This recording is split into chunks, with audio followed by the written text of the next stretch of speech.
486회 오션 세미나를 시작하겠습니다. 오늘 세미나 제목은 fun살 해변의 해양 쓰레기 모니터링, 쓰레기 관리에 대한 통찰이라는 제목의 논문으로 공부를 하겠습니다. 네, 요약을 제가 번역을 했는데 요약을 먼저 읽어보겠습니다. 해양 쓰레기는 복잡하고 다차원적인 문제이며 해양 쓰레기 조사는 해양 쓰레기 오염을 모니터링하고 평가하는 데 있어서 비용 효율적인 중요한 도구이다. 마데이라 섬, 포르투갈 북대서양의 포르투갈에 있습니다. 마데이라 섬은 유럽 최고의 섬 여행지로 여러 차례 선정된 지역으로 지형학적으로 특이하고 해양 쓰레기 상황에 대한 이 섬의 해양 쓰레기 상황에 대한 이해가 부족하다. 이 섬의 가장 큰 도시이자 수도인 푼샬의 두 해변에서 2년간 2020년 7월부터 2022년 4월까지 했습니다. 대형 쓰레기에 대한 모니터링이 실시되었다. 해양 쓰레기의 풍도, 구성, 기인, 이동 경로를 오스파 가이드라인에 따라 평가했다. 2년 동안 총 14,265개의 항목이 기록되었다. 평균 쓰레기 풍도는 0.29개 제곱미터당 0.29개였으며 해변의 청결 지수는 매우 청결 또는 더러움 사이로 나타났다. 가장 빈번한 해양 쓰레기 품목은 담배꽁초였으며 그 다음에 플라스틱이 뒤를 이었습니다. 종이 골판지, 금속이 그 뒤를 이었다. 쓰레기 구성은 모니터링된 해양 쓰레기 대부분이 육지에서 발생했으며 흡연 관련 활동과 해천에 버려지는 쓰레기가 크게 기여한 것으로 나타났다. 해양 쓰레기의 특성을 분석하고 기인을 파악함으로써 지역 차원의 통합적인 관리 조치를 제안할 수 있었다. 일회용 플라스틱 사용을 제한하고 순환 경제를 촉진하는 조치와 함께 홍보, 인식 제고 캠페인은 해양 쓰레기를 제한하는 데 크게 기여할 수 있다라고 되어 있습니다. 요약은 비교적 평이하지만 요약은 잘 한 것 같습니다.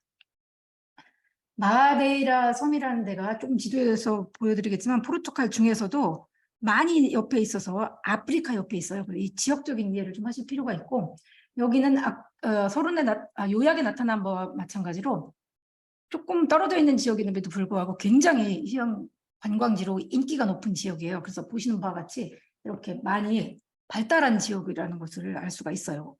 또 구글에 쳐보시면 굉장히 휴양지로서는 많이 발달한 지역이다라는 걸 알 수 있고 네, 그래서 여기 지도부터 얘기를 하겠습니다.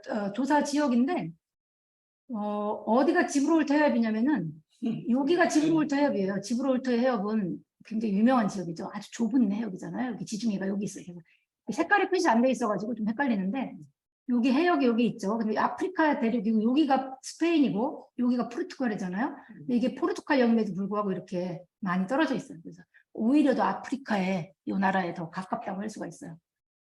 요 지역이 이렇게 나오죠. 아주 작은 섬이고 이 마데이라 섬이라는 지역은 여기서 쓰레기 조사한 논문으로 몇 번 등장한 섬이에요. 근데 이 논문이 뭐 연구가 많이 돼 있다고 하진 않지만 여기서 이미 포르투갈의 다른 지역보다 더 많이 저는 접한 것 같아요. 그리고 여기에 푼샬이라는 수도라고 되어 있죠. 이 섬의 수도라는 뜻이고요. 그 두 해변을 했는데 하나 A라는 해변이 포모사 비치고 B라는 해변이 알미란테 라이스라는 비치예요. 발음이 맞는지 모르겠는데 어쨌든 저는 알미란테 라이스라고 하겠습니다. 비치가 나오고 있고요. 이 도 지역을 지정했습니다. 여기 다른 해변도 있겠지만 10개인가 몇 개 있다는데 거기는 오스파 조사를 하기에 적합하지 않았다고 합니다. 프라이빗 비치로 접근할 수가 없거나 조사를 하기에 예를 들어 페블 비치나 모래 해변이어야 되는데 우리와 마찬가지로 그런 조건이 부합하지 않아서 조사할 수 있는 비치는 2개밖에 없었다고 합니다. 그리고 C 지도에서 중요하게 보실 것이 여기가 어떤 기인을 분석할 때 주변에 강이 있었는지 없었는지가 중요한 요인이 될 수가 있는데 이 알미란테 비치의 위쪽으로는 이렇게 강이 3개가 이쪽으로 흘러온다는 걸 알 수가 있습니다. 여기서는 여기 한 군데가 흘러오고 있죠. 여기가 한 강이 이쪽으로 흘러온다고 할 수가 있습니다. 그리고 이 특이한 점이 ATM 머신 위치를 이렇게 지도로 표시를 했어요. 굉장히 특이한 점인데 이렇게 표시를 한 것은 본문에서 데이터를 보면서 말씀드리겠는데 종이 중에서도 그 디파짓 슬립이라고 하죠. 우리가 은행에 가서 하면 영수증을 받겠습니까? 하는 그 영수증, 조그만 영수증이 해변에 많이 버려져 있어서 그것이 기인으로 작용하기 때문에 이렇게 ATM 머신 위치를 표시했습니다. 이 지도가 A가 여기 A 해변이고 B가 B 해변입니다. 여기는 20m이고 여기는 10m니까 역시 100m 똑같은 해변인데 그림으로 보기에는 이렇게 하나는 짧은 해변이고 하나는 큰 해변인가라는 착시를 일으킬 수가 있습니다. 그러니까 알미란테 비치가 오른쪽에 있었죠. 포모사 비치가 왼쪽에 있었습니다. 본문에서도 많이 언급이 되고 있는데 담배꽁초가 가장 높은 걸 알 수가 있어요. 여기 파란색이고 주황색이 플라스틱과 폴리스티렌이라는 걸 알 수가 있습니다. 가장 높은 건 아까 30.9%고 이게 30.4%니까 아주 비슷하죠. 그 두 개를 합치면 우리나라 같은 경우는 다 플라스틱으로 분류가 됩니다. 분류해서 했을 때 얘가 조금 높고 얘는 조금 낮았습니다. 그리고 여기에서 보시는 바와 같이 이렇게 계절적인 영향을 뭐 칼스코 스퀘어 테스트로 했다고 나왔는데 어쨌거나 계절 영향이 있는 것처럼 보이는 것이 이 그래프만 봐도 이렇게 시누소이달이라는 것이 사이너소이달이라는 것이 사인 그래프처럼 이렇게 요동을 친다는 얘기입니다. 요동 친다는 걸 알 수 있고 담배꽁초와 여름과 가을에 대체적으로 높았다는 것입니다. 여기를 보시면 여기 봄에도 높은데 대체적으로는 여름과 가을에 높았다고 할 수가 있습니다. 그리고 나중에 언급을 드린 내용이긴 한데 여기서는 아까 강이 3개 보였죠? 그렇기 때문에 그 강을 따라서 그 강이 여기는 스트림이라고 표시도 하는데 강처럼 좀 큰가 보더라고요.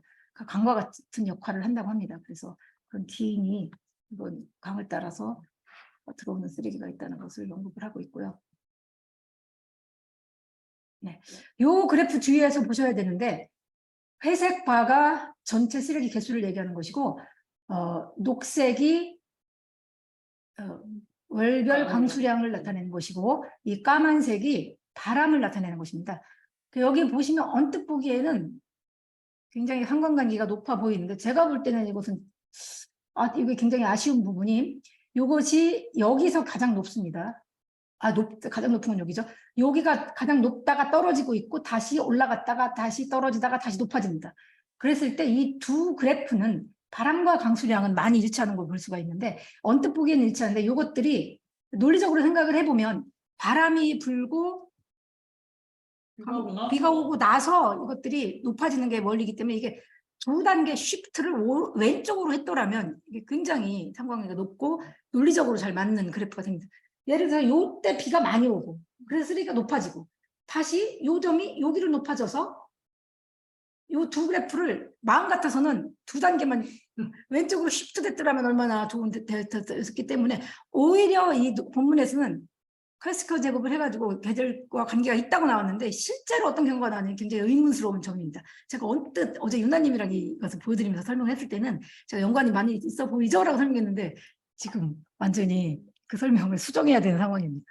이렇게 볼 때 이런 것들은 오히려 굉장히 안 높을 수가 있습니다. 근데 결과가 언급이 한번 돼 있고 거기에 대한 테이블이나 뭐 이런 것들이 나와 있기 카이 제곱 스퀘어를 한 카이 제곱 스퀘어 제곱을 한 결과가 잘 나오지 않기 때문에 이것을 입증할 방법이 없다는 게 이 논문의 좀 많이 큰 단점이라고 생각이 됩니다.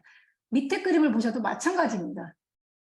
여기서는 이것은 포모사 비치라고 하는 왼쪽에 있는 비치인데 굉장히 이 계절에 2020년 이 본문에 언급이 되는 것이 이 비치에서는 2020년 가을에 제일 높았고 위에서는 여기 이 계절에 한번 제일 높은 지점만 나타내는 여기라고 언급이 되어 있는데 이것을 보셔도 여기는 굉장히 특이하게 굉장히 높다는 걸 알 수가 있습니다. 그리고 가을에 역시 담배꽁초가 많이 높았죠. 여름 가을에 높았다고 되어 있는데 이렇게 나오고 그리고 여기서는 산책로를 따라서 걷는 사람들이 쏠 수 있을 거라고 생각이 든다는 부분이 나오고요.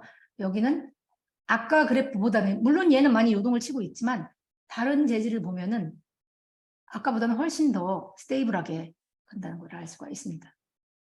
그리고 전체적인 풍도를 봤을 때는 이 해변보다는 평균이 여기는 0.44개 퍼 제곱미터이고 여기는 0.14개였습니다. 그래서 여기가 많이 더 낮은 지역입니다. 두 지역을 비교를 한다면. 그리고 쓰레기 분류를 이렇게 사진을 찍어서 나타냈는데 금속이 우리나라의 경우보다는 훨씬 더 많이 보이는 것 같죠. 이것이 강을 따라서 이쪽으로 이동한 것이 해변으로 이동한 것이 아닌가라고 추측이 되는 항목들입니다. 플라스틱 조각이나 뭐 이런 것들은 뭐 비슷한 것 같고요. 그리고 마지막 표가 하나 나오는데 두 개가 나오죠. 전체적으로 농도 표시가 나오는데 이 본문에서 언급하고 있는 바와 같이 이 풍도가 제곱미터당 0.29, 0.92 뭐 이것도 훨씬 더 높다고 할 수는 없죠. 0.2. 그래서 다른 지역과 비슷하다. 이쪽의 농도는 이렇게 언급을 하고 있습니다. 우리나라에서는 2020년 국가해양 쓰레기 모니터링의 풍도를 제곱미터당 내놨는데 그것이 0.40 정도 됐습니다. 그러니까 많이 크게 차이는 나지 않습니다. 그래서 우리나라도 모더레이트 내에서 조금 더 더티한 그 CCI 지수로 표시를 하면 그 정도가 되지 않을까 생각이 듭니다. 여기 보시면은 여기는 오른쪽에 있는 풍도가 더 0.44개 제곱미터당에 좀 44개의 밑이었죠. 거기는 더 더럽다는 걸 알 수가 있습니다. 그 0.14개 퍼 제곱미터인 지역은 많이 깨끗하죠. 그쪽으로 분류를 할 수가 있습니다. 그리고 마지막 표에 나온 정책에 대한 얘기인데 여기 Waste Management Measures 이 부분이 나오죠. 그리고 여기는 10R이라는 것을 얘기하고 있는데 우리는 뭐 3R, 4R 뭐 이렇게까지는 봤는데 여기서 reuse, rethink, reduce, recycle, 뭐 refuse, remanufacture, repurpose 해가지고 10개나 제안을 하고 있더라고요. 그것에 따라서 어떻게 관리해야 될지가 나옵니다. 담배꽁초는 뭐 remanufacture, repurpose 뭐 이렇게 할 수 없으니까 사용하지 않는다. 다시 생각해서 담배 피우지 않는다? 그런 의미는 아니겠지만 여기 줄인다. 리사이클한다. 리사이클? 물음표가 많이 여기 이 5,000개의 컴파운드가 있답니다. 담배 피우시는 분들. 그 화학물질이 5,000개나 포함되어 있다고 하니 저는 리사이클을 여기다 왜 써놨는지 잘 모르겠습니다. 그래서 담배를 피우지 않는 것이 정석이라고 말할 수는 없죠. 그건 기호 상품이기 때문에. 그래서 본문에 포터블 우리 KTNG 생각을 많이 나게 하더라고요. 들고 다니는 담배꽁초 그거를 제안을 하고 있는데 저는 그것이 더 합리적이라고 생각을 합니다. 담배는 기호식품이니까 피우지만 할 수는 없잖아요. 커피 마시지 말고 비슷하지 않을까라는 생각을 좀 했습니다. 플라스틱 같은 경우에는 여기 소스 부분도 나오죠. 랜드 육지에서 피우는 것이 수로를 따라서 아니면 유출수를 따라서 뭐 비가 오는 계절에 들어올 수가 있고 또는 바다로 유입돼서 바람에 의해서 밀려올 수도 있고 그리고 여기 우리 어반 기사단을 저는 많이 이 논문이 생각나게 하는 것이 여기 뭐라 가지고 우수구 그런 데를 통해서 담배꽁초가 많이 유입될 수가 있으니까 이 관리를 하는 것도 굉장히 중요하다고 할 수가 있습니다. 플라스틱 같은 경우에는 랜드에서 올 수도 있고 육상에서도 올 수도 있고 비치를 이용하는 사람들에서 올 수도 있고 그리고 일반 사람들이 버리는 것이 유출수에 따라서 올 수도 있습니다. 그리고 플라스틱 같은 경우에는 다른 메탈 이런 것들과 다르게 얘는 가볍기 때문에 멀리에서 버려진 것들이 바람이나 해류를 통해서도 올 수가 있습니다. 그렇기 때문에 여기서는 10R이 다 적용된다고 할 수가 있겠죠. 그래서 비파지 리펀드 스킴을 공병 제도뿐만이 아니라 플라스틱 제품에 대해서도 많이 할 필요가 있고 뭐 EPR 제도 그다음에 인식 교육, 인식 증진과 교육 이런 것들도 많이 필요하다고 할 수가 있습니다. 여기 나온 것들은 보통 대책에 대해서 저는 이 제목에서는 그 매니지먼트 메저 이런 것들이 나오길래 그런 부분이 좀 여기에 적합하게 뭐가 나오나 싶었는데 보통은 일반적인 거였습니다. 페이퍼 같은 경우에 여기는 좀 특이한 쓰레기가 페이퍼가 다 높았어요. 그랬을 때 이것은 뭐 육상기인이나 비치를 이용한 사람들에서도 올 수가 있고 일반 사람들이 버릴 수도 있다. 특히 여기서는 비치를 이용한 사람들에 대한 관리가 많이 필요한 지역이라고 보여집니다. 아까 말씀드린 바와 같이 ATM에서 디파짓 슬립을 많이 해변에 버려놨다고 하는데 사실 요것들은 조금 은행에서 쓰레기통을 잘 설치만 하고 개인정보가 포함되어 있으니까 찢어서 거기다 넣어라 뭐 이렇게만 써 있어도 잘 버릴 것 같은데 관리를 안 하는 거로 봐서 인식이 좀 많이 낮다는 거 논문에도 언급이 되어 있지만 저도 거기에 많이 동의를 하게 되었습니다. 그래서 여기 보면은 이 논문에 특이하게 하나 등장을 하는 것이 뭐 과히 많이 특이하진 않지만 여기 랜드필에 대한 텍스를 많이 높이면 리사이클이 높아지지 않을까라는 그런 제안을 해놨습니다. 메탈 같은 경우에는 뭐 육지에서 버려진 것이 이 스트림, 강을 따라서 위치로 올 수 있기 때문에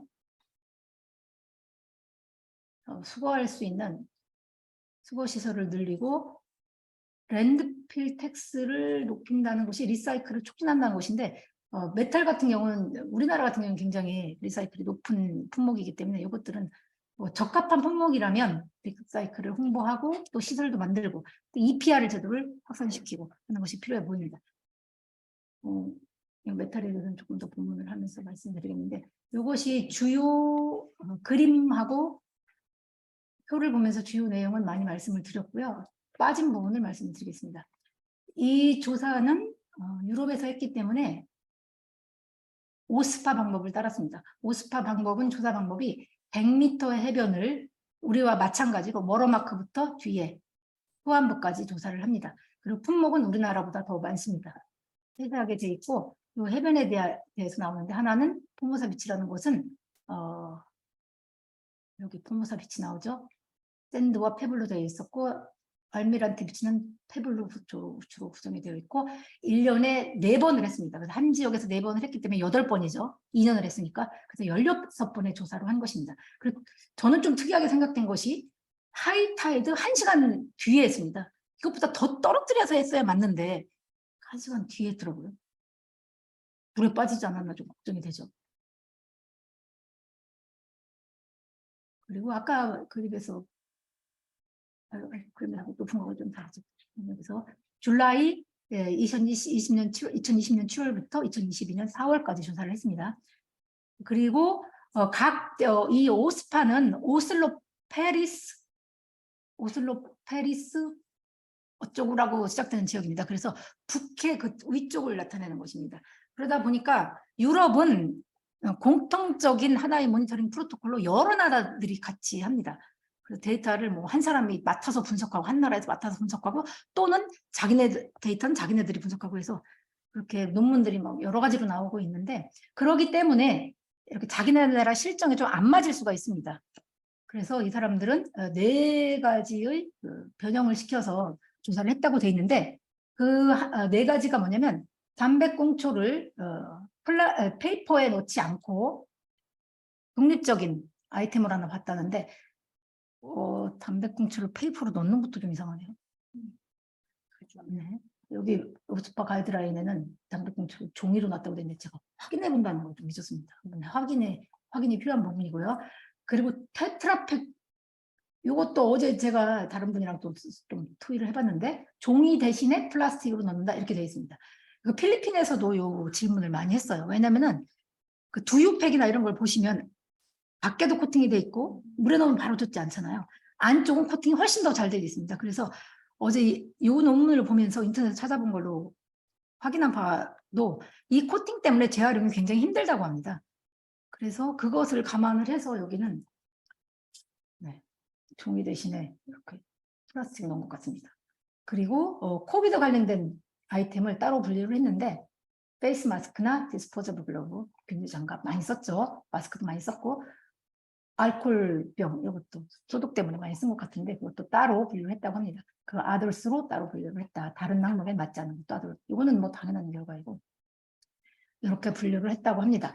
그리고 분류를 한 번 더 여기 분류를 한번 보고 넘어가면 어떻게 조사를 하는 모니터링 논문 같은 경우에는 뭐 1년에 한 번을 했는지 뭐 2달에 한 번을 했는지 하고 해변 길이가 얼마인지 그리고 해변 중에서 물가에서 뒤편까지 했는지 이런 것들은 굉장히 중요한 정보입니다. 그 다음에 중요한 정보가 리절트 보기 전에 분류를 어떻게 하는지입니다. 그래서 분류를 보면 플라스틱, 폴리스타이렌을 하나로 받고 그 다음에 메탈 그리고 우리 의류천 분류를 하죠. 그 다음에 종이, 골판지 이런 것들 4번째로 분류했고 그 다음에 목재 5번째, 러버 6번째, 글래스 7번째, 파러리 세라믹 이거 우리도 많이 분류돼서 우리는 저 맨 뒤에 아더스 믹스 메테리얼로 가는데 이것들도 많이 헷갈려할 수가 있습니다. 그래서 분류를 이렇게 빼놓은 것 같습니다. 그리고 세니터리 웨이스트라고 되어 있는데 이것은 재질 분류하고 좀 섞여 있다는 걸 알 수가 있어요. 재질 분류, 이거 세니터리 웨이스트는 뭐 물티슈라든지 이런 것들이 여기로 갈 텐데 이것의 재질은 플라스틱인데 분류는 이렇게 따로 했다. 그렇게 알 수가 있고요. 메디컬 웨이스트도 마찬가지입니다. 이것은 용도에 대한 분류이기 때문에 용도와 재질이 섞여 있는 분류다라고 이해하시면 되고 하나 특이한 점이 이렇게 뭐 사람의 거예요? 아니면 곡물 뭔지 하여튼 이렇게 분비물 또 분류를 해놨습니다. 이것을 특징이라고 할 수가 있습니다.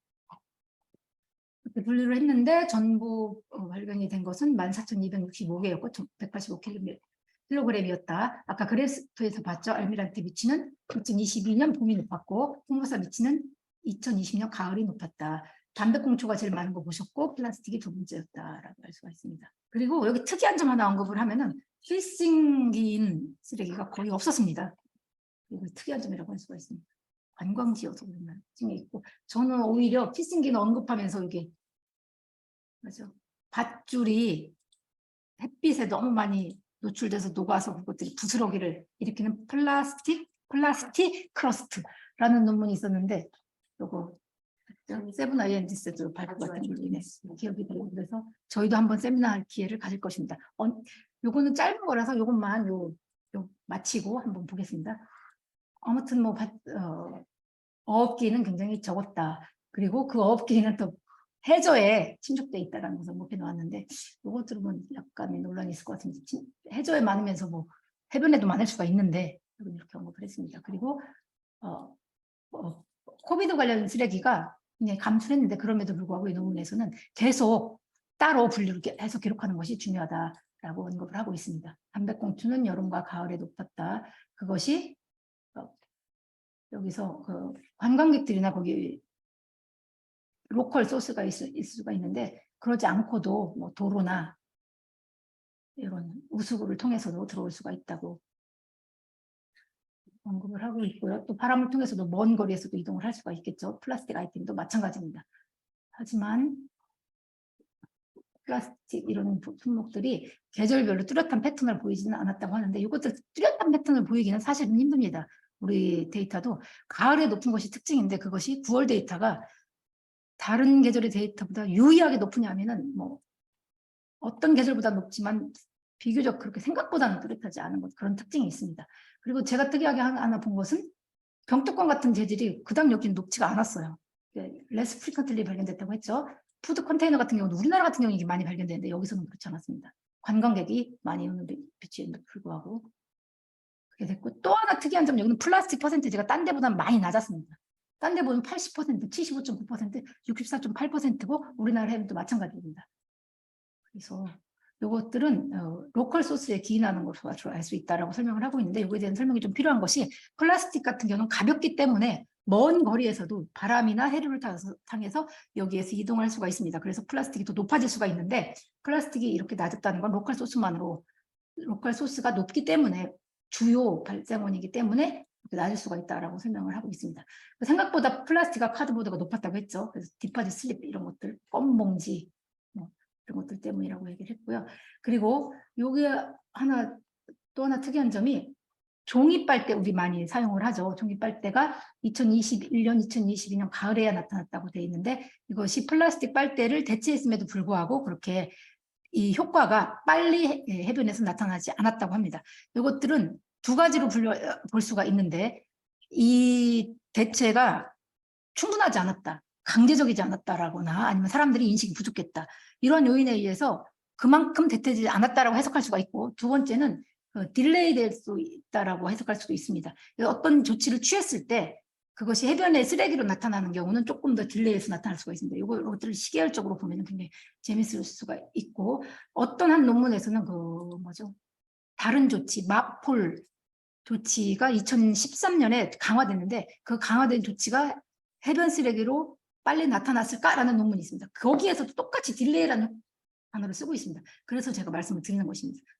세븐 INGC 때 우리 데이터도 스티로폼 부표 같은 경우는 굉장히 빨리 나타냈는데, 플라스틱 병과 플라스틱 물병 줄이기 같은 경우는 그렇게 뚜렷하게 스티로폼 부표보다는 빨리 나타나지 않았습니다. 그것들은 육상기인에 기인하고 육상에서 제재를 한다고 해서 그것들이 해변에 나타난 효과가 그렇게 클까라고 생각했을 때, 그것이 크지 않을 수 있다. 첫 번째. 두 번째는 그게 딜레이에 대해서 나타날 수 있다. 이 두 가지 포인트로 보시면 좋을 것 같습니다. 메탈 같은 경우에는 많이 해변으로 다른 데서 버려진 것이 해류를 통해서 다른 해변으로 올 가능성은 적겠죠. 그래서 로컬 소스가 크다. 그것을 뒷받침하고 있는 것이 바로 조각들이 많이 발견됐다고 합니다. 그래서 아까 스트림이라고 했죠. 스트림이지만 이것은 강과 같은 역할을 한다고 합니다. 그것을 통해서 이렇게 유입이 됐다. 그리고 비가 많이 오는 그런 계절에 많이 높았다. 그런 걸로 볼 때 기상학적인 요인으로 풀이를 했는데, 이건 합리적인 것 같습니다. 그래서 비가 많이 와서 빗물에 쓰여서 강을 따라서 해변으로 왔다, 이렇게 해석하고 있는데 그것은 맞는 것 같고요. 네, 베이 오브 벵갈이라는 데서도 이렇게 뽑았다고 합니다. 요거 아까 얘기한 카이스트 테스트인데 요것으로 봤을 때 시즌에 대해서 상관관계 있다는 얘기인데 여기 보면 요것들은 이렇게만 나타내서는 표가 없어요. 일단은 결과표가 나왔더라면 이야기가 좋고 계절별로 어떻게 달랐다 이런 것이 나올 수가 있는데 이렇게 봐서는 그리고 아까 플라스틱이 본문에 언급한 거는 플라스틱이 뚜렷한 트렌드를 보이진 않는다 이렇게 나왔거든요. 그렇기 때문에 이런 한 논문에서 약간 자기 배반적인 기술을 하면 좀 헷갈립니다. 그런 면이 있는 논문이었습니다. 미러 덴시티는 아까 0.44, 0.24개 얘기를 드렸고요. 그래서 매니지먼트에 대해서 얘기를 하고 있는데 우선 소스부터 보면 로컬, 육상에서 오는 로컬 소스가 많았다. 두 번째, 두 해변이 달랐다. 그래서 요거는 언급한 부분입니다. 포모사 비치는 산책로를 따라서 산책하는 사람들이나 거기 해변 이용자, 관광객들이 많이 버렸다라고 이해가 되고 있고 알메란테 비치에서는 아까 강이 3개 있었죠. 그 강을 따라서 유입이 됐기 때문에 그 3개의 강이 주요한 그 기인으로서 작용을 했다라는 거고요. 그러니까 시가렛도 이거 담배꽁초는 보셨죠? 그래프를 봐도 뚜렷한 트렌드가 보인다고 할 수 있고 뭐 5,000개의 화학물질이 있다고 합니다. 그래서 월금을 매기거나 이렇게 하면 효과가 있지 않을까라고 쓰고 있는데 글쎄요. 담배에 대해서 이미 많이 매겨져 있죠. 세금이 엄청 높지 않나요? 그래서 오히려 저는 여기에 조금 더 포터블 애시트레이를 제공을 많이 하거나 요거는 다른 쓰레기라면 강제적으로 사용을 못하게 하는 것들을 고려할 수가 있는데 담배꽁초 같은 경우는 아무리 폐암 발생한다고 껍데기에 써놔도 피우니까 그것이 환경에 버려지지 않게 노력하는 것도 필요하다는 생각이 들었습니다. 이거는 뭐 하수구에서 많이 수거하자 이런 게 아니라 담배 피는 사람들이 잘 적합하게 버릴 수 있도록 유도하는 것이 중요하다고 생각이 듭니다. 그리고 여기 제가 녹색으로 표시한 부분이 정책인데 여기다가 디파짓 리턴 스킨 뭐죠? 공병제와 같은 그런 제도를 도입하는 것 그리고 플라스틱 백에 100원씩 내라고 하잖아요. 50원씩 내라고 하는 것 이런 것 아예 우리나라처럼 마트에서 주지 않는 법 그게 원래는 100원씩 팔게 했었어요. 그랬다가 아예 금지를 시켜버렸는데 금지가 더 강력한 조치라고 할 수 있겠죠. 이런 조치가 필요하고 그 다음에 매립지가 여기 많은가 봅니다. 매립지에 대해서 세금을 많이 높이면 사람들이 매립하는 비용이 발생을 하기 때문에 좀 더 리사이클을 촉진하는 방법으로 이렇게 할 수가 있다는 것입니다. 마지막으로 등장한 것이 역시 에듀케이션과 어웨어니스 캠페인을 많이 하자라고 말하고 있습니다. 이거는 앞에서 설명드린 부분이고 그리고 뭐 그건 세금을 통해서 수거한다는 거겠죠. 프리로 수거하는 그런 지역을 많이 높이고 그리고 많이 쌓인 곳에 많이 치우게 하고 아까 말씀드렸죠. 여기 랜드필 텍스를 높이고 어웨어니스 캠페인을 높이고 그리고 EPR을 많이 적용시키고 이런 것들은 일반적으로 많이 하는 부분입니다. 그래서 이렇게 하면 될 것 같다라고 얘기를 하고 있고 이 논문의 한계점은 2가지 비치밖에 안 했다. 그리고 모니터링이라면 더 길게 했으면 좋았는데 물론 2년밖에 하지 않았다. 그리고 오스파 카테고리가 맞지 않아서 이거는 변형을 시켰죠. 그러니까 적합한 조치를 취했다고 할 수가 있고요. 그리고 모니터링의 중요성에 대해서 한 번 더 언급을 하고 있습니다. 그래서 특히나 여기서 제가 녹색을 쳐놓은 것은 왜냐하면 비치 모니터링이 여기서 인디비주얼 아이템을 컴프레hen시브한 종합적으로 인디비주얼 아이템이 뭐가 많이 버려지고 뭐가 많이 나오고 이런 것들을 파악하기가 굉장히 좋다고 나오는데 이것은 금방 생각을 알 수가 있습니다. 침적 쓰레기를 이렇게 하기는 굉장히 힘듭니다. 바다에 묻혀 있으니까. 그리고 바다 들어가서 우리 해변 조사들지 하나하나 분류를 할 수가 없잖아요. 그래서 비치 모니터링이 굉장히 비용도 적게 들고 중요한 거라고 할 수가 있습니다. 그리고 어떤 연구든 방법이 분명해서 제3자가 보고도 이 논문을 보고도 똑같이 리프리커빌리티라고 하는데 리프럭티브라고도 할 수 있고 재생을 해낼 수 있는 것이 중요합니다. 그래서 클리어한 모니터링 프로토콜을 가지는 것이 중요하다고 할 수 있습니다.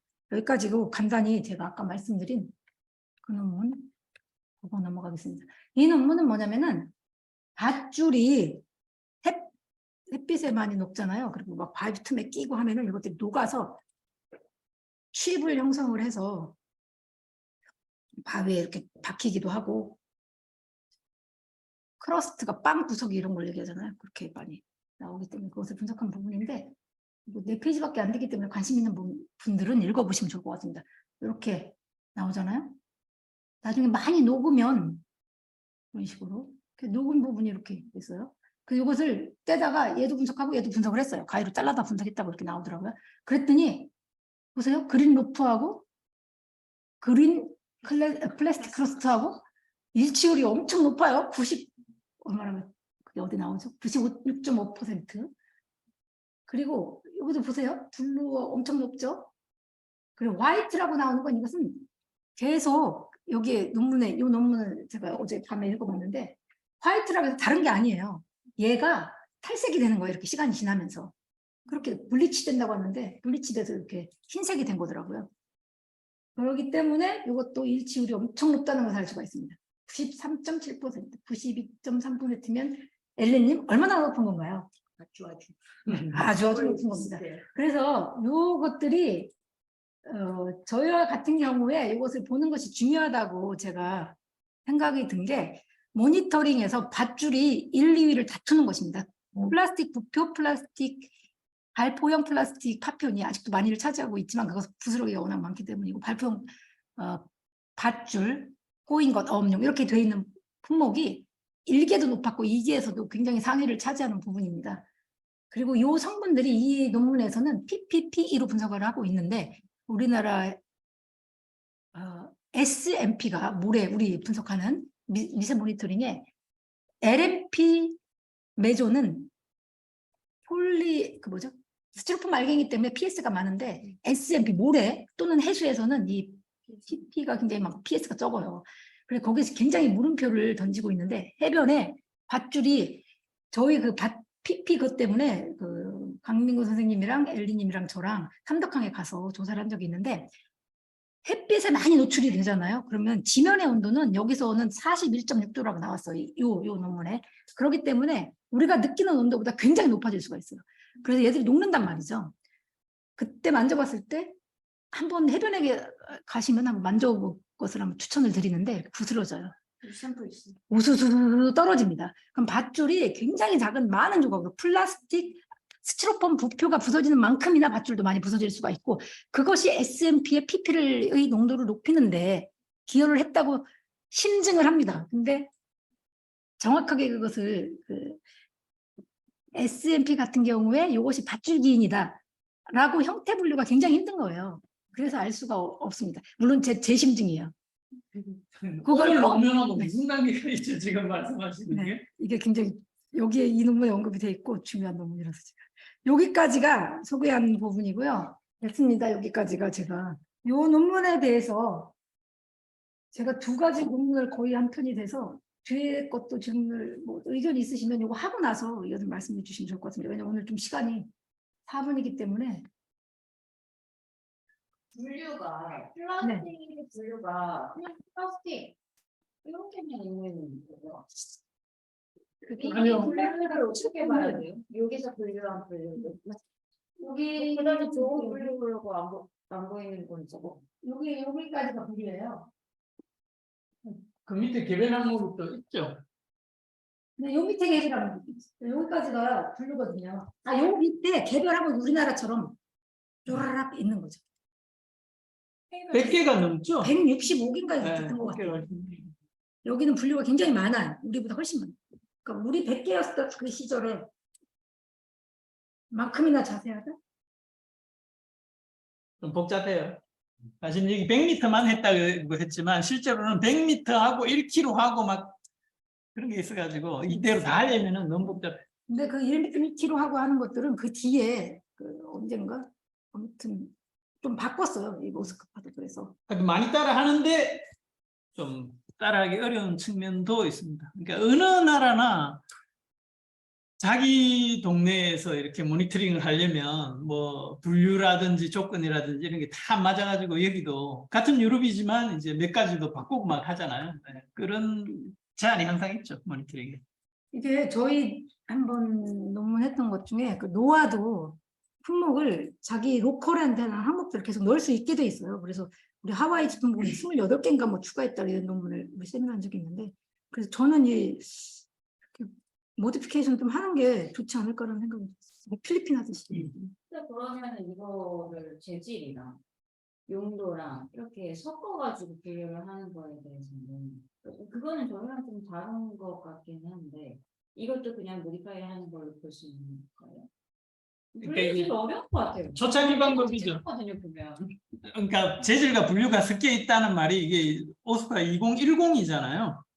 2010년 초창기에 이렇게 막 모니터링 프로토콜 만들 때 한 거라서 재질과 원인이 섞여 있거든요. 근데 요즘 하여튼 좀 고쳐가지고 하는 거 보면 재질이면 재질 이렇게 맞춰가는 그 논리를 이렇게 일관성 있게 하려고 많이 하는데, 이게 이렇게 되면 중복되는 그런 것들이 나오기 때문에 한계가 많은 방법이에요. 재질과 원인을 섞어버리면.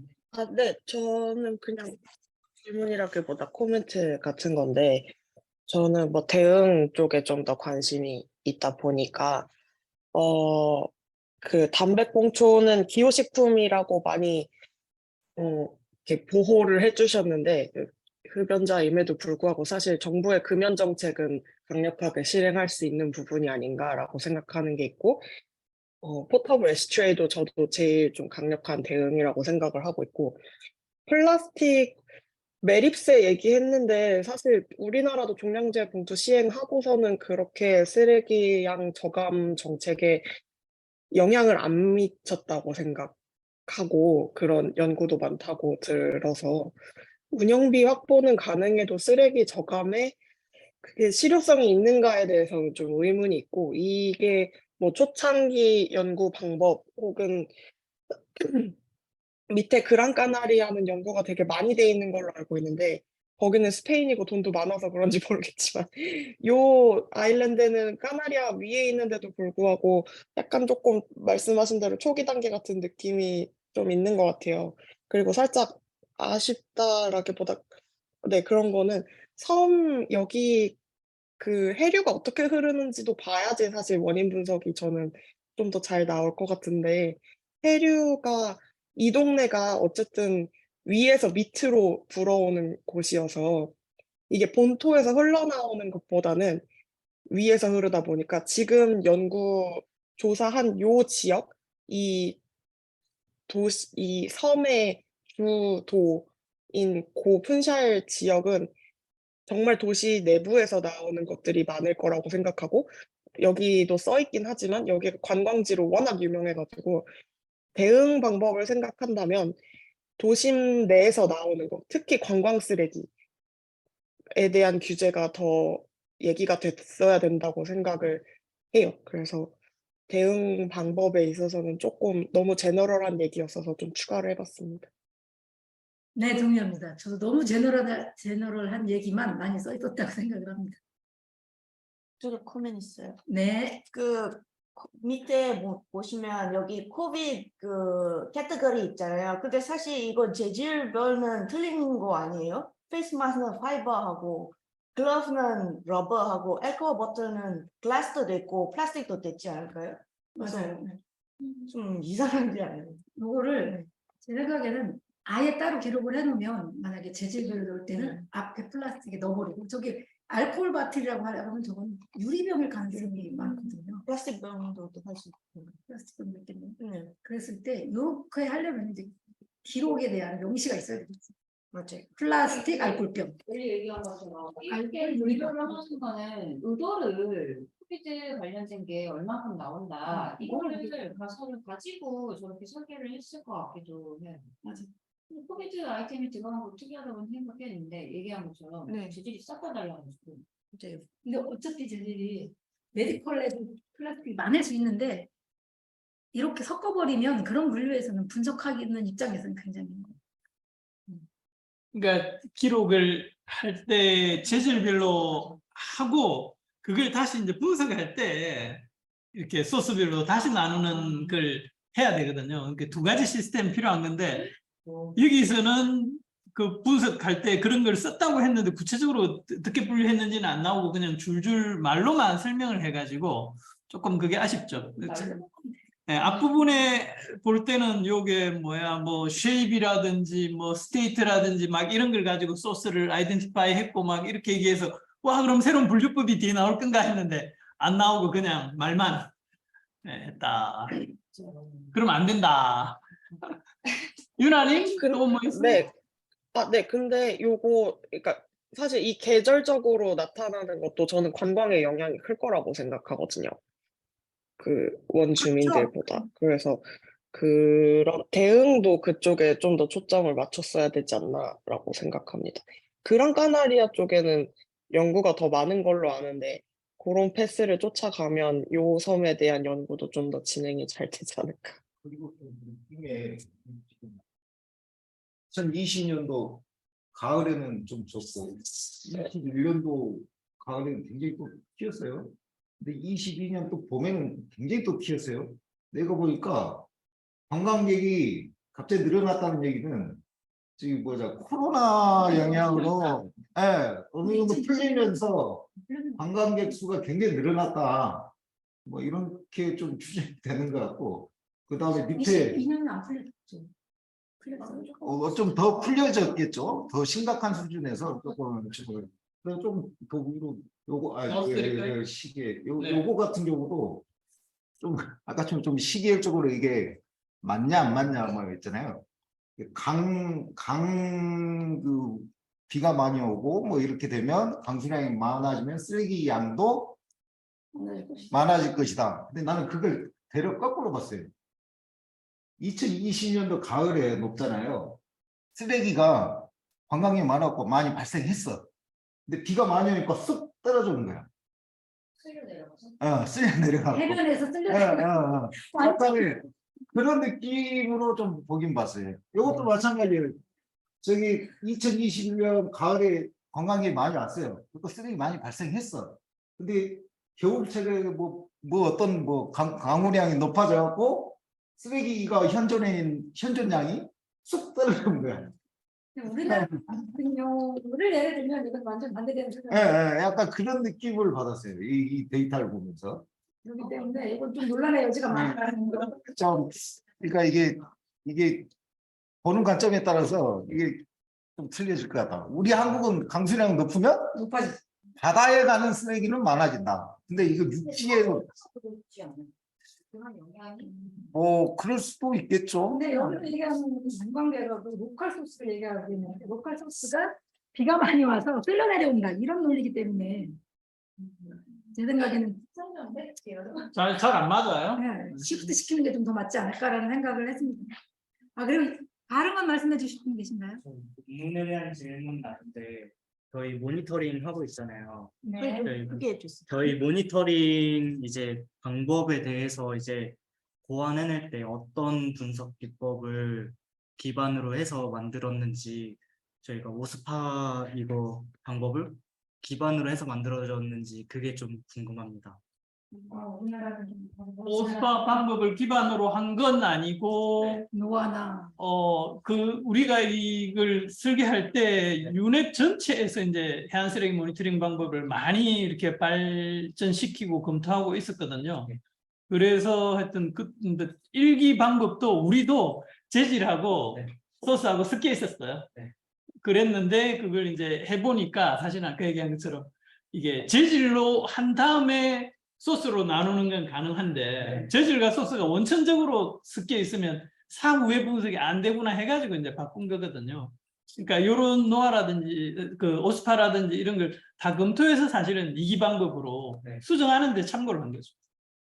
참고로 말씀드리면 지금 우리 에이펙 하면서 분류한 바에 의하면 지금 방법은 노아 방법하고 많이 비슷한데 노아가 그대로 또 2021년에 한 번 또 바꿨어요. 근데 거기는 또 그 호주 방법을 따라해서 2m 뒤까지 조사하는 방법이거든요. 호주는. 그걸 또 집어넣어 버렸어요. 그래서 재질 분류나 5m 하는 방법은 우리나라는 노아하고 비슷한데 그 후안부에서 더 2m 들어가는 방법은 우리랑은 노아랑은 다르다. 그 방법은 호주에서 하는 방법이다. 이렇게 생각하시면 노아하고 호주하고 비슷한 방법은 이렇게 눈으로 보면서 그 C사이로 방법을 좀 익히시고 나서 할 얘기긴 한데 눈으로 조사를 하는 게. 그럼 우리나라처럼 모니터링 조사를 이제 시민단체나 민간단체가 하는 경우도 많나요? 많죠. 대부분이에요. 네, 이 모니터링, 그렇죠. 비치 모니터링 같은 경우는 지금 이 연구는 연구원들이 하고 근데 여기 일반 시민이나 학생들 참여시키려고 자기들이 뭐 시기라든가 막 이런 거 조절했다는 얘기가 나오거든요. 그러니까 여기도 시민과학 방법을 같이 썼을 거예요. 전 세계적으로 완전 이렇게 프로페셔널들이 장기적으로 광범위한 모니터링을 하는 사례는 진짜 드물어요. 오히려 뭐 중국, 일본 이런 데는 이제 돈 받고 하지만 거기도 시민이에요. 완전 프로페셔널 연구자들은 아니에요. 거기서 그냥 카운팅만 하고 그냥 쓱 지나가보죠. 아니 거기도 나름의 어떤 방법이 있는데 뭐 1년에 한 번씩 하고 막 하기 때문에 그걸 모니터링이라고 과연 할 수 있는가 이건 좀 한계가 많습니다. 그러니까 우리 지금 하고 있는 모니터링은 진짜 우리가 그 에이펙 때문에 전 세계 사례를 다 검토했지만 굉장히 안정적이고 발전되고 좋은 사례예요. 저는 질문은 아니고요. 읽으면서 의견을 좀 생각해 봤는데, 이 논문을 통해서 모니터링을 하면서 쓰레기를 좀 줄일 수 있다. 그리고 이 섬 특성에서 나오는 어떤 쓰레기들이 있다. 그래서 결론이 이런 것들을 통해서 8페이지 보면 그 비닐봉지 세금 도입해가지고 비닐봉지 소비가 뭐 74% 감소하고 이런 내용들이 있는데, 여기서 가장 많이 발견된 쓰레기가 뭐 특수한 경우에는 ATM 영수증도 있었고, 뭐 담배꽁초도 되게 많았고, 껌 포장지 이런 내용이 있었는데, 얘네들이 좀 얼마나 줄었는가에 대한 어떤 데이터가 좀 더 많았으면 좋았겠다라는 생각도 들었고요. 그 다음에 이제 이번에 바다기사단 가서 어반 활동하면서 느꼈던 게 진짜 담배꽁초가 너무 많았어요. 그리고 그 하수구에 버려지는 담배꽁초의 양도 굉장히 많았고, 또 보니까 하수구에 이게 철조망처럼 닫아놓은 데도 있더라고요. 근데 거기에는 되게 없었는데 그냥 뚫려 있는 데는 진짜 그 담배꽁초만 이렇게 막 쌓여 있을 정도로 있었는데, 이런 담배꽁초만을 어떤 타겟팅해서 연구해서 논문을 내면 좋겠다라는 생각도 했고요. 저희가 하고 있는 연례 캠페인 중에 폭죽이라든지 그런 것들에 대한 데이터도 좀 있었으면 좋겠다라는 생각을 했습니다. 그리고 다른 한 가지는요.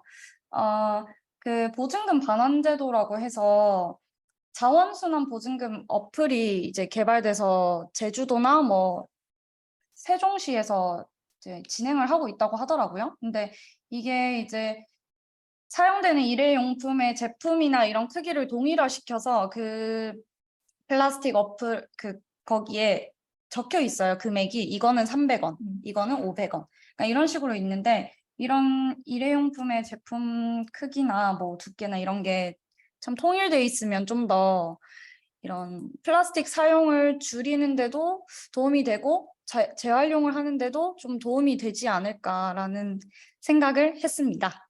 이상입니다. 네, 좋은 의견입니다. 저도 늘 생각하는 것이 그 특정한 항목에 대해서 그것만 조사해서 모니터링하는 것이 되게 중요하다고 생각을 하고, 그것들이 우리 연례 캠페인에서도 진행할 거라고 생각을 하고요. 맞나요? 네. 모니터링뿐만이 아니라 거기서 정책을 만들어서 네, 홍보를 하고 이런 것들이 우리가 해야 될 일이죠. 재밌다고 생각이 들어요. 그리고 디파짓 리턴 스킴과 관련해서 이게 제가 참 뭐랄까 아픈 이야기를 하면, 보증금제는 사실은 유리병 있잖아요. 유리 음료수병 같이 그걸 회수했을 때 바로 쓸 수 있는 정도, 굉장히 가치가 높은 것을 대상으로 해야 되지, 뭐 페트병이라든가 뭐 하여튼 이걸 갖다가 쉽게 말해 재활용을 재이용이 아니고 재활용을 해야 되는 품목을 하면은 그 관리비, 에너지 뭐 이런 환경 부하가 더 클 수 있어요. 그래서 보증금제가 굉장히 매력적인 제도로 보이지만, 우리 지금 폐여구는 보증금제 도입하잖아요. 근데 그거 도입할 때 굉장히 주의해야 된다라고 한 게, 그게 다시 가져왔을 때 가치, 그다음에 그걸 관리하는 과정에서 들어가는 환경부하까지 우리는 같이 생각해야 이게 진짜 이걸 보증금제를 함으로 해서 환경의 개선에 기여했다라고 얘기하기는 상당히 어렵다. 그래서 전 세계적으로 사실은 유리공병이 그냥 보증금제가 확고하게 되는 거거든요. 나머지들은 굉장히 좀 하여튼 주의해야 됩니다. 담배도 내가 고민해봤는데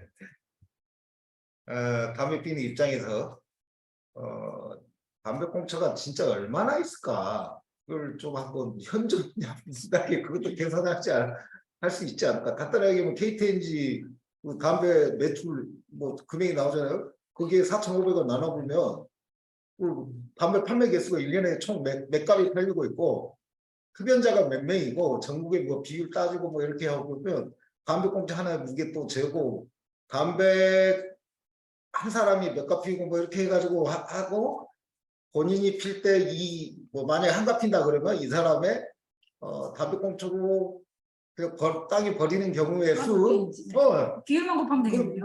몇 명 설문조사하고 몇 번 하다 보면 그냥 답이 나올 것 같아요. 그래서 바다로 유입되는 양이 대충 얼마다. 그럼 또 이제 나중에 이제 지역적에 갖고 그말같이 어디 많이 쌓인 곳에 갖고 전체 뭐 도시 인구의 이 도시에 담배 피는 사람이 몇 명인데 여기 뭐 하수 조금 조사해가지고 대략 몇 개의 하수가 있는데 지금 여기 얼마만큼 버릴 그 타당성을 좀 뭐 이렇게 좀 검증하는 그 과정도 좀 거치면 국내 담배 꽁초가 얼마나 1년에 얼마 정도 들어간다 하다 아니면 하수구에서 얼마나 걸리고 나머지가 들어간다 뭐 이런 추정도 가능하지 않을까 하는 그걸 한번 생각해 봤어요. 제가 여러 번 말씀드렸는데 스주빈이라는 곳이랑 서울환경운동연합이랑 담배꽁초 수거해서 개수 확인하고 하는 활동들 이미 해온 거 되게 많아서 자료 되게 많아요. 그리고 폭죽도 마찬가지로 한 해변에서 몇 명이 몇 시간 동안 몇 개 주었다라는 데이터들 다른 단체들이 해온 거 계속 있거든요. 원하신다면, 근데 그 단체들은 논문을 쓸 수 없는 단체들이기 때문에 그런 데이터는 원하시면은 이미 있는 거 받으실 수 있고 또 동원해서 새로 마음에 드는 데이터 세트 만드실 수 있고 그래서 논문을 쓰신다고 하면 사실 모두 준비되어 있습니다. 네, 늘 담배꽁초는 스주빈에서 하고 있고요. 경험할 수 있어요. 네. 제가 폭죽 얘기를 많이 했는데 담배꽁초는 다른 사람이 하시고 폭죽 데이터가 있으면 제가 좀 뭘 해볼까 하는 마음이 있었습니다.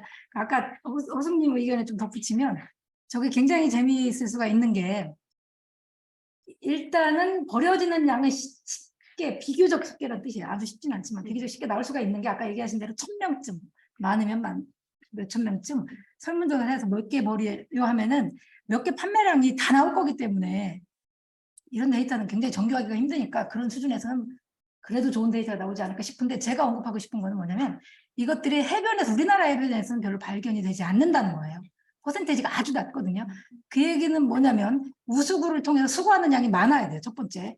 근데 그 수거하는 양을 수거를 해봐요. 그 데이터가 나왔어. 근데 그게 적다. 환경에 많이 버려졌는데 적다.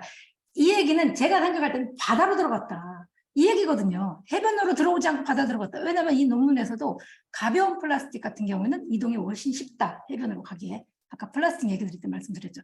그렇기 때문에 우수를 통해서도 들어가거나 그러니까 큰 강에 들어간 것들은 댐에서 걸러지는 게 뭐 담배꽁초 걸러질까요?